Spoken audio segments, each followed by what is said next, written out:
Dr. Arun Majumdar, keluarga besar Stanford University, hadirin sekalian, hello, good afternoon everyone. Go Cardinal.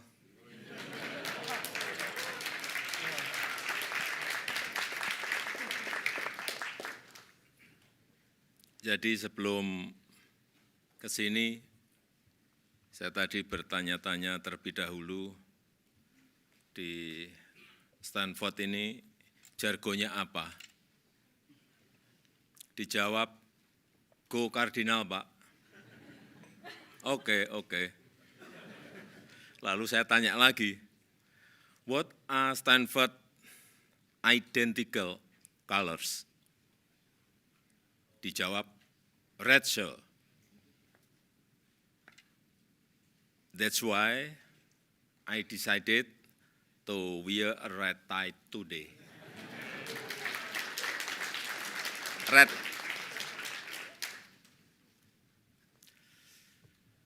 Do I look like a member of Stanford family now?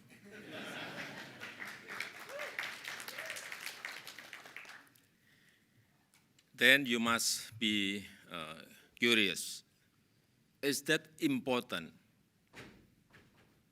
Yes, of course, because I want to be connected to all of you who are smart, young, diligent generation. Applause for Stanford University.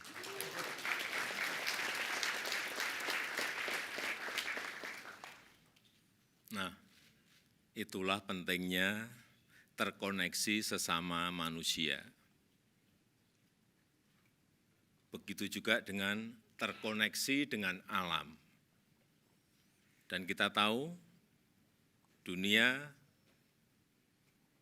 kini tengah sakit, perubahan iklim, transisi energi adalah isu yang sangat mendesak. Namun yang menjadi pertanyaan, apakah negara-negara di dunia memiliki komitmen untuk bertanggung jawab dan mengambil peran? Untuk Indonesia tidak perlu ragu dan tidak perlu dipertanyakan komitmen kami. Indonesia walk the talk, not talk the talk.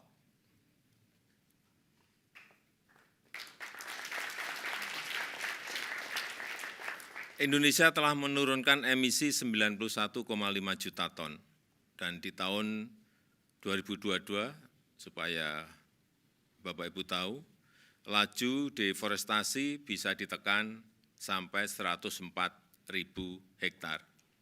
Kemudian kawasan hutan juga direhabilitasi seluas 77.000 hektar. Hutan bakau direstorasi seluas 34.000 hektar. Hanya dalam waktu 1 tahun. Namun, ini saya sampaikan di mana-mana, setiap ketemu yang namanya investor, baik Indonesia maupun negara berkembang lainnya, mengenai pendanaan dan transfer teknologi. Ini selalu menjadi tantangan besar. Karena memang kita butuh investasi yang sangat besar, serta transfer teknologi dan kolaborasi. Inilah yang menjadi tantangan dan sering menyulitkan negara-negara berkembang. Karena itu Indonesia ingin memastikan bahwa transisi energi juga menghasilkan energi yang bisa terjangkau oleh rakyat, bisa terjangkau oleh masyarakat. Namun kita tahu semuanya sampai saat ini, yang namanya pendanaan iklim masih business as usual. Masih seperti commercial banks. Padahal seharusnya lebih konstruktif, bukan dalam bentuk hutang yang hanya akan menambah beban negara-negara miskin maupun negara-negara berkembang.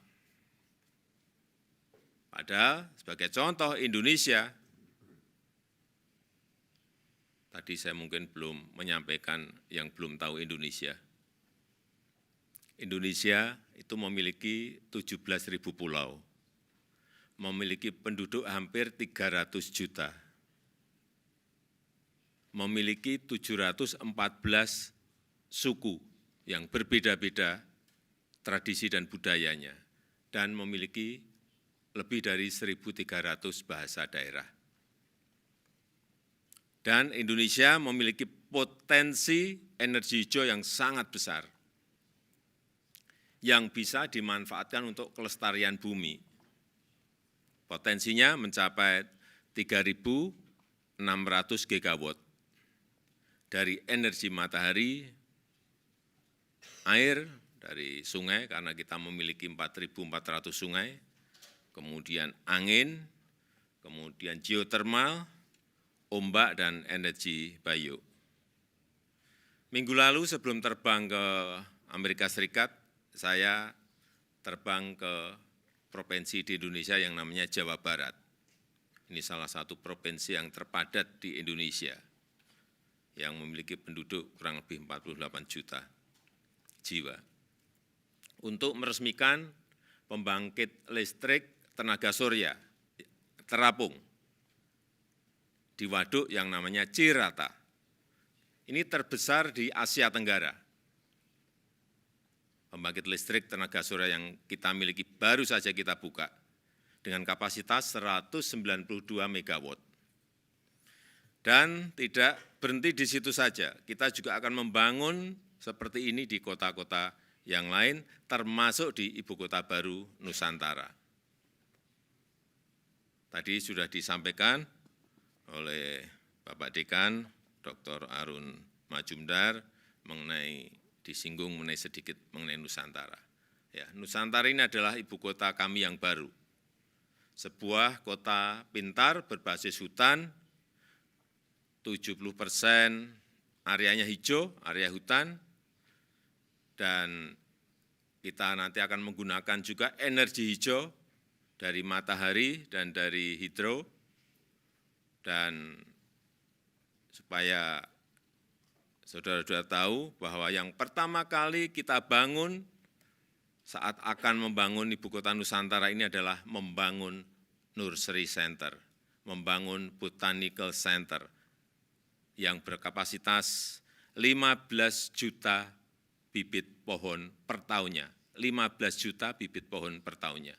Yang itu nanti akan kita tanam setiap tahunnya di ibu kota Nusantara dan di Pulau Kalimantan. Inilah showcase transformasi Indonesia, dan tahun depan Indonesia berencana akan merayakan hari kemerdekaannya di Nusantara untuk menunjukkan bahwa kita telah memiliki ibu kota baru, meskipun mungkin selesainya ibu kota ini baru 15 atau 20 tahun yang akan datang. Saya kira mungkin akan menjadi sebuah ide yang baik, ide yang seru jika mahasiswa Stanford University melakukan studi tur ke Nusantara untuk melihat lebih dekat proses dan progresnya. Nanti mungkin di sana bisa melakukan riset secara kilat dan belajar tentang sisi keberlanjutan dalam membangun sebuah green city. Saya ini lulusan kehutanan, jadi jika nanti dibutuhkan saya bisa menjadi guide-nya.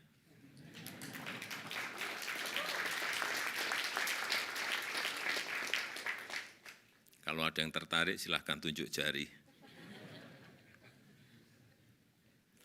Karena saya memang sudah mendengar bahwa Stanford University akan membangun kemitraan dengan otoritas Ibu Kota Nusantara di bidang pengembangan penelitian dan inovasi yang berkelanjutan.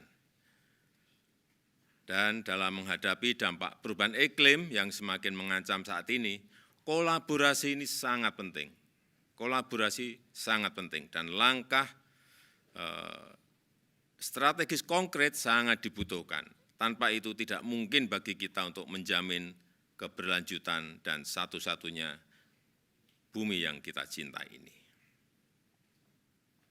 We can no longer take an easier walk.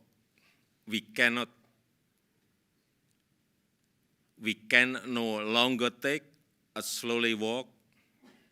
We must run fast. We must fear the tree. Thank you.